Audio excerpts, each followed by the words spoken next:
네, 우리 사랑하는 우리 교회 성도님도 오늘도 주 안에서 복되고 축복된 하루 되시를 소망합니다.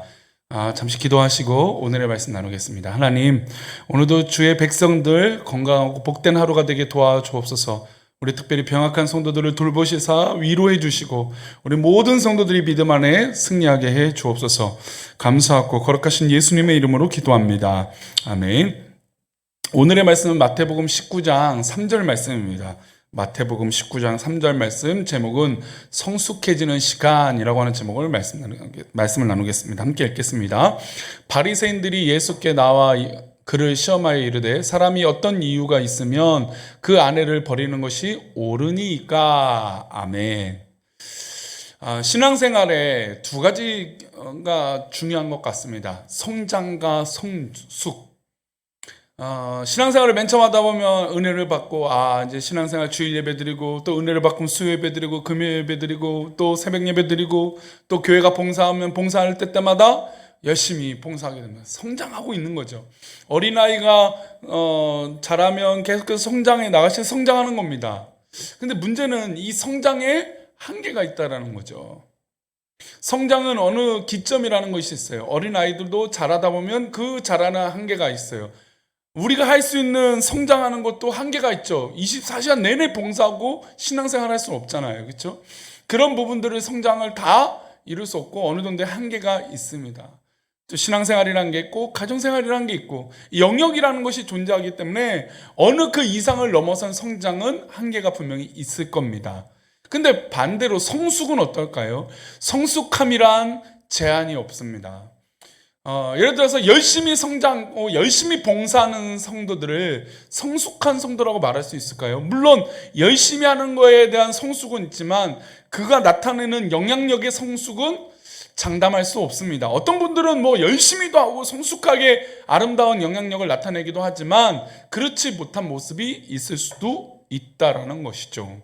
그래서 우리 믿음의 성도들은 성장도 해야 되지만 더불어 성숙도 고민해야 됩니다. 성숙은 어떻게 할까요? 하나님이 어떤 마음으로 어떤 우리에게 요구를 하고 계시는지 하나님의 뜻을 구하고 간구하는 믿음의 모습, 그리고 내가 나타내는 영향력, 나의 말 한마디가 보여지는 그런 신앙의 모습이 얼마나 이 상대방을 기쁘게 하고 있는지, 성숙한 영향력을 나타낼 수 있는지 돌이켜봐야 됩니다. 오늘 본문에는 사실 이 본질과, 그러니까 하나님이 바라는 본질과 인간이 요구하는 것에 대한 견해 차이를 가지고 예수님께 질문을 던지는 집단이 있습니다. 바로 바리새인들이었어요. 바리새인들이 이혼 문제를 가지고 이야기를 합니다. 이혼 문제가 신앙 성숙과 무슨 관계가 있을까요? 예수님은 이혼 여부를 가지고 문제 삼지 않습니다. 물론 믿음의 성도들은 이혼에 대해서 굉장히 고민을 많이 하고 하나님께서 한몸 되게 하시는 이 이혼에 대한 과정을 굉장히 조심하고 또 고민하고 기도해야 됩니다. 그러나 정말로 사랑하지 않고 너무나 극단적인 이 시대의 상황들을 볼 때 너무나 악한 존재들을 만났을 때 이걸 어떻게 얘기할 수 있을까요? 내가 겪지 않은 고통이기 때문에 이혼하는 건 하나님 뜻이 아니야, 이렇게 정지하기엔 너무나 많은 요소들이 요즘 있다라는 겁니다. 그래서 오늘 좀 조심스러운 건 이혼을 하지 말라 하라의 이 관점이기보다는 본질이 무엇이냐가, 그 본질로 말미암아 어떤 성숙한 사람이 되느냐, 이것이 중요한 관점이기에 말씀을 잘 유념해서 들으셨으면 좋겠습니다. 이혼을 고민하는 자들이 하나님 중심으로 생각한 본 적이 있느냐, 이것이 사실은 핵심이에요. 이혼에 대해서 생각할 때 이게 정말 하나님 중심에 있느냐 이거야 되는데, 바리새인들은 그 외적인 것 가지고 이야기를 하는 거죠. 우리 마태복음 19장 3절인데 읽어보겠습니다. 바리새인들이 예수께 나와 그를 시험하여 이르되, 자, 바리새인들에게 속내가 있었어요. 예수님을 시험하려고 하는 속내가 있었죠. 바리새인들이 예수께 나와 그를 시험하여 묻고 싶었어요. 그러니까 예수님을 넘어뜨리려고 하는 거죠. 그러니까 이 질문에 대한 본질과 어떤 그런 요소들을 빼놓고 예수님을 넘어뜨리려고 하는 그런 악한 마음이 있었다는 겁니다. 그러고 나서 질문하는 게, 바리새인들이 예수님을 시험하려고 했던 그 질문은 이겁니다. 사람이 어떤 이유가 있으면 그 아내를 버리는 것이 옳으니까. 지금 바리새인의 의도가 있어요. 이혼하는 것이, 버리는 것이 옳으냐, 어떤 이유가 있으면 가능하냐, 어떤 이유가 있으면 이혼하는 게 맞느냐라고 얘기합니다. 근데 여기에 지금 바리새인들이 시작하는 단어가 사람이라고 얘기하고 있어요. 주님께서, 하나님께서 맺어주신 가정은 하나님께서 맺어주신 거예요. 그래서 사실은 이 질문은 하나님께서 어떤 이유와 어떤 모습으로 가정을 보호하시고 때로는 가정에 대한 역사를 하실까, 이런 질문의 핵심이 아니라 사람이 어떤 이유로, 사람이 그러니까 자기 중심적인 해석으로 이 이혼의 문제를 바라보고 있다는 겁니다. 이 짧은 질문에 이 사람이 어떤 이유가 있으면 하고 하는 이 질문에 하나님이 계신가요, 안 계신가요? 하나님이 계신지 않죠.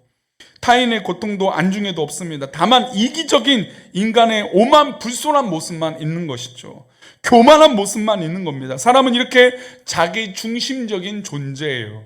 심지어 아이들의 어머니와 헤어지는 문제까지도 바로 인간 중심적으로, 자기 중심적으로 해석한다는 겁니다. 사실은 이것은 비단 이혼의 문제뿐만 아니에요.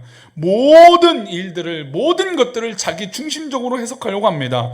내가 시작했으니 내가 끝내야 된다고 생각하는 것이죠. 내가 이 사람을 선택해서 결혼했으니 끝내는 것도 내가 끝내야겠다, 그래야 깔끔하다, 이렇게 생각합니다. 직장 생활도 내가 하는 거야, 내가 결정하는 거야. 내가 선택한 직장인이 퇴사하는 것도 내 마음이야, 내가 만들었으니 내 회사야, 이런 생각들이에요. 심지어 믿음 생활도 그래요. 내가 시작한 믿음 생활이니 내 마음대로 해야겠다.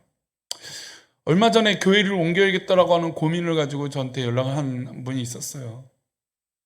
사실 교회를 옮기는 것도, 그 판단도 자기 중심적이에요. 그래서 멀리 이사 갔어요. 교회가 가깝지 않아요. 근데 사실 그 요소보다 그 안에, 공동체 안에서 내가 누릴 수 있는 것들을 누리지 못하는 그런 마음들이 있기 때문이죠. 그러니 불편해지는 거죠. 사실 한국교회가 지금 새로운 신자들이 들어오기보다는 수평적인, 그러니까 사람들이 이 교회에서 이 교회로, 이 지역에서 이 지역으로 교회를 옮겨 다니는 그런 모습들이 참 많은 것 같아요. 한국교회의 큰 숙제인 것이죠. 그러니까 신앙생활조차도 자기 중심적인 판단과 생각으로 신앙생활하는 경우들이 있다는 겁니다.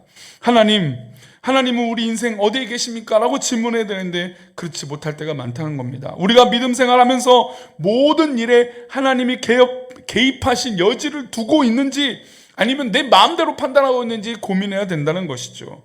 그래서 이 바리새인들의 이 질문, 이 시험하는 이 질문을 예수님은, 우리 주님은 이렇게 대답하세요. 4절과 6절인데요 4절부터 6절까지 읽겠습니다. 예수께서 대답하여 이르시되 사람을 지으신 이가 본래 그들을 남자와 여자로 지으시고 말씀하시기를 그러므로 사람이 그 부모를 떠나서 아내에게 합하여 그 둘이 한 몸이 될지니라 하신 것을 읽지 못하였느냐. 그런즉 이제 둘이 아니요 한 몸이니 그러므로 하나님이 짝지어 주신 것을 사람이 나누지 못할지니라 하시니. 주님의 대답은 자기 중심적인 사람이 기준으로 했던 이 질문을 받아서 사람을 지으신 누구로 주어를 바꿉니까? 하나님이라고 바꾸시는 거죠. 이게 신앙의 성숙함이에요. 아무리 인간적인 접근과 사람의 판단일지라도 하나님이 주어가 되어야 되고 하나님이 중심이 되어져야 됩니다. 하나님이 짝지어 주신 것을 사람이 나눌 수 없습니다. 이 말씀 자체도 하나님이 중심이에요. 결혼의 주인은 하나님이라고 말씀하시는 겁니다. 한 몸 되게 하신 것도 하나님이세요. 너희는 결혼 생활 중에 한 번이라도 하나님이 가정의 주인 된 것을 고백하고 생각해 본 적이 있느냐, 이 핵심인 것이죠. 하나님이 두 사람을 만나게 하시고 가정을 이루게 하신 것도 지금까지 살아가게 하신 것을 생각해 봤느냐, 이렇게 질문하고 계신 것입니다. 우리는 모두 이 질문 앞에 서 있는 것입니다. 우리 생활 전반에 하나님이 주체가 되어야 돼요. 하나님이 주인 되어져야 됩니다. 직장 생활도, 가정 생활도, 신앙 생활도, 그래야 성숙한 성도가 되는 겁니다. 성장은 어느 정도 다 할 수 있어요. 비슷비슷하죠. 그러나 성숙한 성도는 바로 우리 삶 가운데 하나님이 중심이 되시느냐라고 묻고 질문하는 겁니다. 하나님 시각으로 단 한 번이라도 우리 인생을 보았다면 우리 인생이 더 하나님 앞에 나아지지 않겠습니까? 하나님이 주인 되는 가정, 하나님이 주인 되는 교회, 하나님이 주인 되는 일터를 만들어 가시기를 축복합니다. 그러면 우리의 삶이 달라질 거예요. 우리의 성숙함이 치열한 인간적인 비교와 스트레스로 우리가 지치지 않을 것을 믿습니다. 그러니 우리는 성숙해야 돼요. 이 세상을 이길 수 있는 하나님 중심적인 삶, 우리 직장과 사업도와 모든 삶에 하나님 중심적인 삶으로 우리 주변을 이겨나가는 겁니다. 그리고 주변을 이끌어 나가는 것이에요. 그러면 하나님 기뻐하시는 일들이 우리 삶 가운데 나타나게 될 줄 믿습니다. 그런 삶이 바로 행복한 삶이에요. 오늘 하루도 하나님 중심으로 성숙한 믿음으로 말미암아 행복한 삶을 살아가시는 귀한 믿음의 백성들 되시기를 축원합니다. 기도하겠습니다. 하나님, 오늘 귀한 하루도 주의 은혜 가운데 살아가는 믿음의 백성들 되게 도와 주옵소서. 우리를 인도하여 주옵시고 우리를 붙잡아 주시옵소서. 오늘도 믿음의 성숙한 성도들 되게 도와 주옵소서. 밀사없고 거룩하신 예수 그리스도 이름으로 기도 올렵나이다. 아멘.